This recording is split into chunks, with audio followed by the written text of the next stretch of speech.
Hopefully you've got this all working. I've worked my way around the entire lunar cycle, 29.5 days here. And again, you got to rotate your page as you do this, and it should go in order of what we had. And you want to get this complete before you move on to the next steps. So the next steps of this lab have to do with tides on planet Earth. And the tides, if you've not spent a lot of time around the ocean, the surface elevation of the ocean changes very slightly throughout the day. So for example, if you go to the beach and you get there at, let's say 10 a.m. and you sit at the beach for a few hours, you're gonna see the water either slowly creep towards you or it's gonna creep slowly away from you over a couple hours of time frame. This is not the same as a wave. This is an actual change in the ocean surface elevation, and that change is called a tide. And every day on planet Earth, there are 4 tides. So there's 2 high tides and 2 low tides every day. And people have been tracking high tides and low tides for years and years and years. And it turns out that tides have a pattern. And our first clue that there was this relationship between the moon and the tide was we looked at data from the Earth's tides, and the Earth's tides are on a 29.5 day kind of a cycle. There's a pattern going on here. And to help you understand this, we're gonna work our way through some data, okay? So as you kind of cruise over this, it's got a picture of kind of where we were at here. We've got our quarters, we've got our phases of the moon, and we're gonna try to figure out this pattern. So we wanna figure out, well, what is the tides doing, and how do we know it came up with this 29.5 day thing?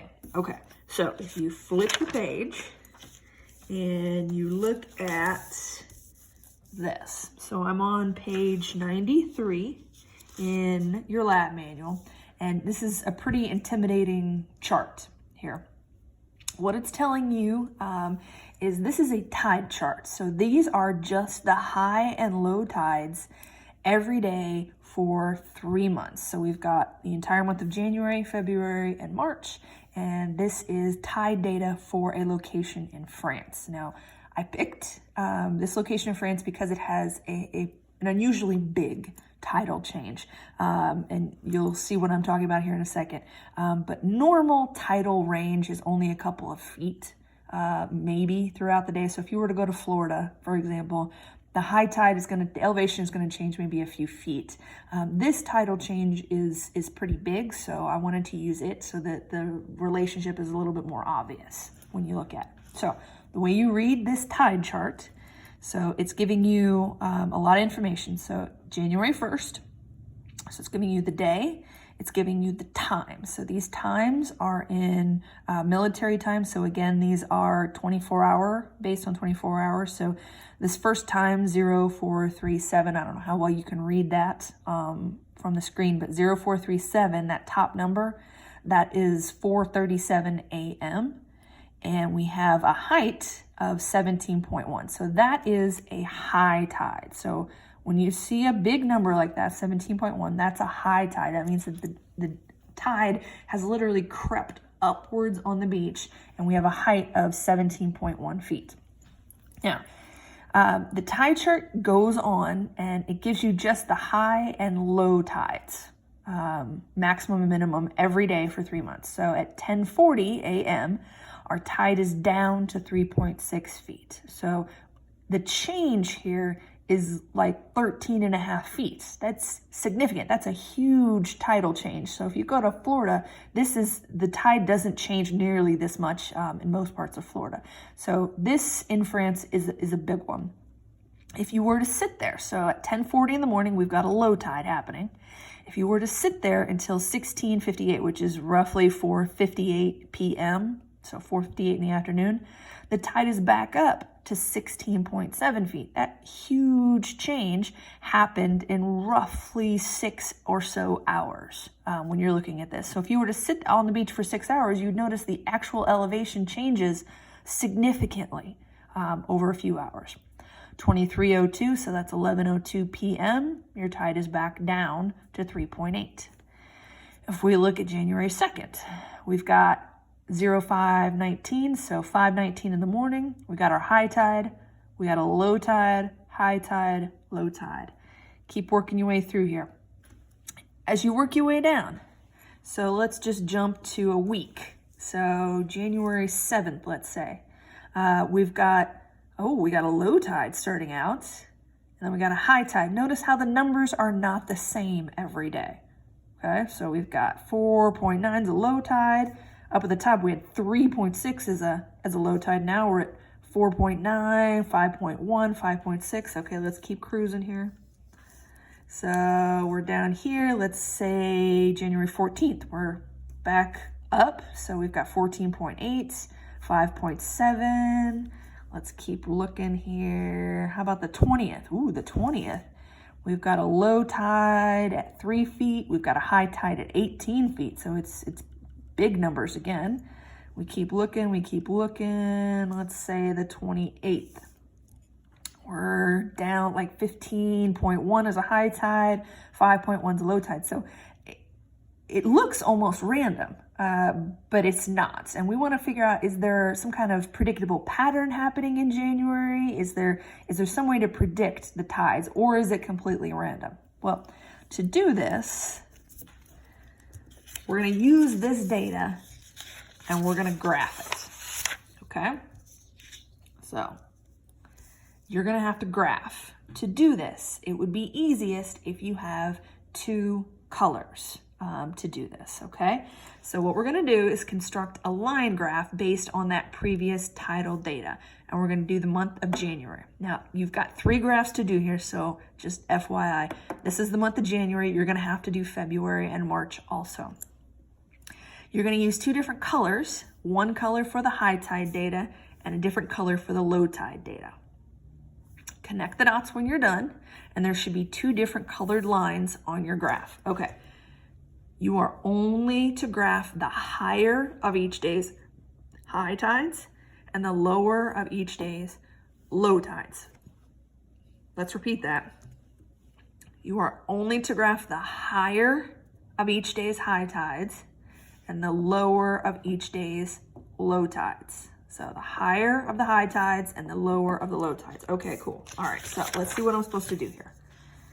So go back to the data, and I'm gonna January 1st. I'm supposed to graph the higher of the high tides. So the higher of the high tides is the 17.1. I'm also supposed to graph the lower of the low tides. So I'm gonna say 3.6 is my low tide. Okay, so 17.1 and 3.6 are what I'm graphing. So day 1, 17.1, so I'm looking at my chart here. So this graph, days of the month, so the day is on the bottom axis, and the height is on the side axis. So on day 1, what was my high tide again? My high tide was 17.1. Oops, sorry. 17.1. So 17.1 is my high tide on day 1. Okay. So day 1. So this is my first line here. This is day 1. I'm going to go all the way up to 17.1. I want to put a dot. So there's about 17.1. Okay. So again, day 1, I followed the line up and I put a dot at 17.1. That's the height of the higher of each day's high tides. Okay. I also have to graph the lower of each day's low tides. Okay. So my low tide for day 1 was 3.6. Okay, So 3.6 also on day 1. So day 1, I gotta put a mark on 3.6. So that's roughly here. So that would be like 3.5, and I'm just above that. So I got a dot on day 1 for a low tide at 3.6. I got a dot at 17.1 up here. So every day in January, you're gonna have 2 dots. So let's do it again, but do January 2nd. Okay. So January 2nd, I want to graph the higher of the high tide. So high tide, the bigger number is 17.4. So the bigger number is 17.4. You're always graphing the bigger number. We're not worried about the time here. We're just worried about the biggest number and the smallest number. So on day 2, the number is 17.4 and the lower number is 3.4. Okay, so day 2. So we got day 2. So second line here. We need to go up. And if you need a ruler, that might help if you get a little cross-eyed. And we wanted 17.4. So there's about 17.4. So there's our high tide. And we also wanted to do the low tide, which is 3.4. So day 2, 17.4, day 2, 3.4. Okay. So day 2, right here, we're gonna go up to like 3.4. So right about there. You want to be approximate. It doesn't have to be perfect. You want to be roughly in the right spot for this. So you can see the low tide got a little bit lower from one day to the next. And if you look at the high tide, we went higher, just a touch. Okay? So start graphing for the rest of the month. You're going to need to do all 31 days, and then we'll regroup here in a second to see how you did.